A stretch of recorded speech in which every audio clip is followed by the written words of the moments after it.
सद्गुरु के महिमा अनंत, अनंत किया उपकार। लोचन अनंत उघारिया, अनंत दिखावन हार। बोलिए प्रेम से श्री सद्गुरु महाराज की जय। हर क्षण स्मरणीय अनंत श्री विभूषित परमाराध्य सद्गुरु महाराज के चरणों में कोटिशः प्रणाम। सिद्धपीठ कुपा घाट भागलपुर से आए हुए पूज्य स्वामी विवेकानंद जी महाराज के चरणों में कोटिशः प्रणाम। मंचस्थ महात्मा गण, आदरणीय सत्संग प्रेमी सज्जन वृंद, आदरणीय भक्तिमती माताओं एवं बहनों, सभी के हृदयस्थ नारायण को कोटिशः प्रणाम। अभी हम लोगों को ज्ञात है कि आदरणीय राजेंद्र बाबू अपनी पोती के विवाह संस्कार के शुभ अवसर पर सत्संग का आयोजन किए हैं। 16 संस्कार में एक संस्कार विवाह संस्कार भी है, और खास करके विवाह संस्कार का जब वर्णन होता है तो विशेष करके भगवान राम और भगवान शंकर की चर्चा की जाती है। जब भगवान शंकर को प्राप्त करने के लिए माँ पार्वती तपस्या कर रही थी, तपस्या करके जब भगवान शंकर के आत्म स्वरूप को प्राप्त कर लिए, इसके बाद भगवान राम के आदेश से भगवान शंकर विवाह करने के लिए तैयार हुए। तो भगवान शंकर सप्तऋषि को भेजते हैं पार्वती की परीक्षा के लिए। सप्तऋषि आते हैं और जंगल में भगवान माँ पार्वती से कहती हैं, आप अकेली जंगल में क्यों हैं? तो माँ पार्वती कहती हैं कि हम भगवान शंकर को पति रूप में प्राप्त करना चाहते हैं, इसलिए यहाँ हम तपस्या कर रहे हैं। इसके बाद सप्तऋषि जी कहते हैं कि देखो, भगवान शंकर को तो ना घर है, ना रहने का कोई ठिकाना है, अमंगल वेशधारी हैं, तो हम भगवान विष्णु से हम विवाह करवा देते हैं।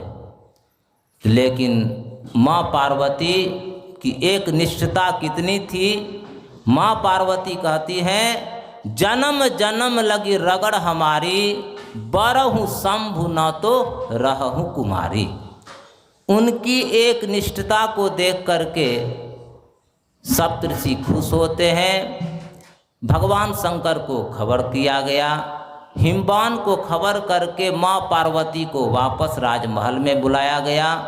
फिर विवाह की तैयारी हुई।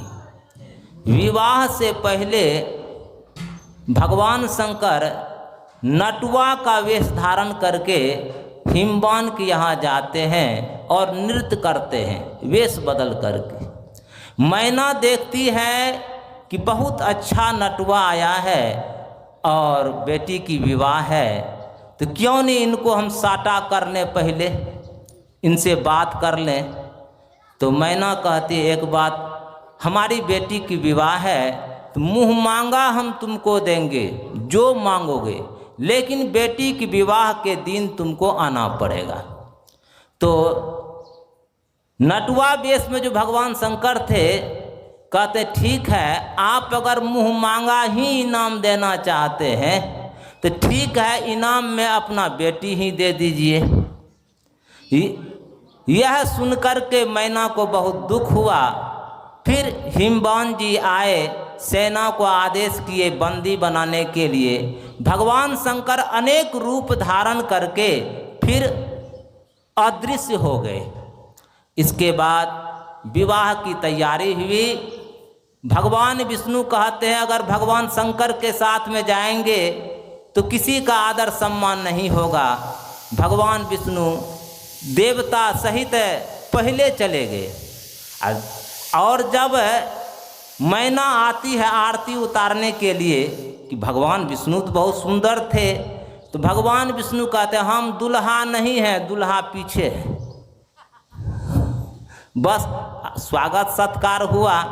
इसके बाद भगवान शंकर तो कोई है ही नहीं बाराती के रूप में आने के लिए, तो भूत प्रेत को श्मशान घाट में निमंत्रण दिए। और भृंगी जो उनका शिष्य था वे जटा मुकुट अहि मोर समारा, कुंडल कंकन पहरे व्याला, तन विभूति पट के हरि छाला। जटा का ही मुकुट बना दिए और छोटे छोटे सांप को झालर के रूप में लटका दिए, कान में छोटे सांप को कुंडल के रूप में लटका दिए और बसहा पर सवार होकर के आ गए। कहाँ? तो हिमवान जी के यहाँ। जैसे हिमवान जी के यहाँ आए तो मैना आरती उतारती है। आरती उतारती है तो नाग जो उनके गले में था उसका फुफकार से थाल गिर जाती है। जब थाल गिर जाती है तो किसी ने कहा कान में, देखे आपकी सौस थी जो आरती की थाल पटक के भाग गई। तो भगवान शंकर कहते एक बात कहो, अरे सौस मेरा है, ससुराल मेरा है, तो तुम क्यों कनफुसकी कर रहे हो? आज कनफुसकी के चलते सब घर बर्बाद है, लगभग घर बर्बाद है कनफुसकी के चलते। अपने दिमाग का प्रयोग नहीं करते हैं, अपने सास ससुर माता पिता का बात नहीं मानते हैं, लेकिन कोई कनफुसकी कर दिया उसके बात में पड़ करके घर को बर्बाद कर देते हैं। तो भगवान शंकर जब दुल्हा वेश में आए तो बहुत से बाराती लोग भगवान शंकर को देखने के लिए आए। तो हम एक भजन सुना करके अपनी वाणी को विराम करेंगे, समय भी समाप्त हो जाएगा। बस फिर भुज बाबा से श्रवण करेंगे।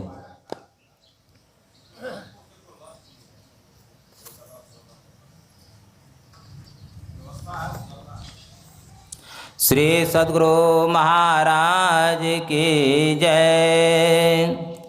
शिव जी आयल साजी के बारात गे बहिना, हेमंतरी जी के देश।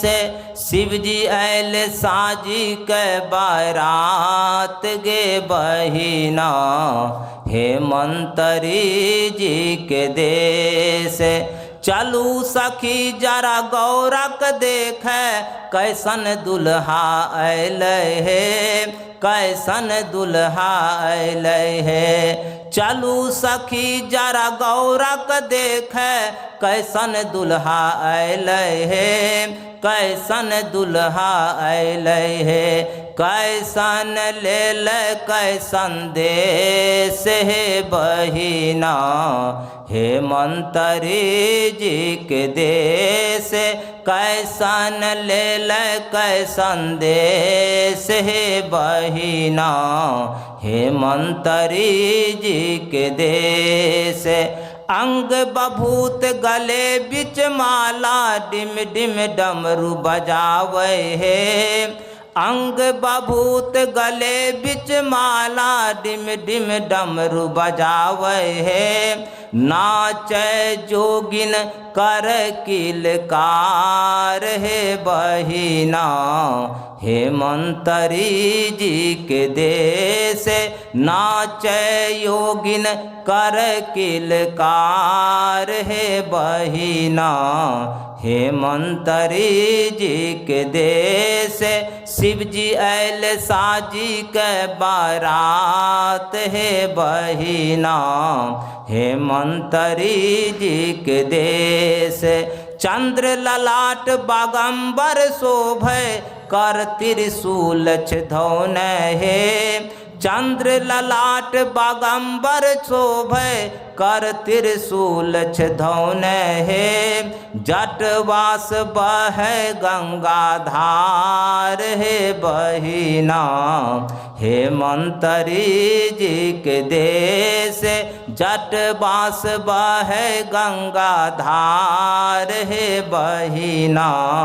हे मंतरी जी के देश शिव जी ऐल साजी के बारात गे बहिना। हे मंतरी जी के देश दुल्हा बन के शिव जी ऐले पर 6 महीना माए हे। दुल्हा बन के शिव जी ऐले पर 6 महीना माए हे। नगबान छोड़े फुफुकार हे बहिना। हे मंतरी जी के देश नगबान छोड़े फुफुकार हे बहिना। हे मंतरी जी के देश शिव जी ऐल साजी के बारात हे बहिना। हे मंतरी जी के देश सरिया पटक के सासू ढुकली हवेलिया हे। ऐसा न बोराहा बरसे गौरी ना बिहावे हे। सरिया पटक के सासू ढुकली हवेलिया हे। ऐसा न बोराहा बरसे गौरी ना बिहावे हे। मोर गौरी रहती कुमारी हे बहिना। हे मंतरी जी के देश मोर गौरी रहती कुमारी हे बहिना। हे मंतरी जी के देश शिव जी ऐल साजी के बारात हे बहिना। हे मंतरी जी के देश भनहि विद्यापति सुनु हे मनायनी यह छति त्रिभुवन नाथ हे। भनहि विद्यापति सुनु हे मनायनी यह छति त्रिभुवन नाथ हे। यहो छियै जग के पालनहार हे बहिना। हे मंतरी जी के देश यहो छियै जग के पालनहार हे बहिना। हे मंतरी जी के देश शिव जी ऐल साजी के बारात हे बहिना। हे मंतरी जी के देश श्री सद्गुरु महाराज की जय। हम नववधू के लिए सद्गुरु महाराज के चरणों में शुभकामना करते हुए और सभी सत्संग प्रेमी स्वपरिवार के लिए शुभकामना करते हुए अपनी वाणी में विराम करता हूँ। बोलिए प्रेम से श्री सद्गुरु महाराज की जय।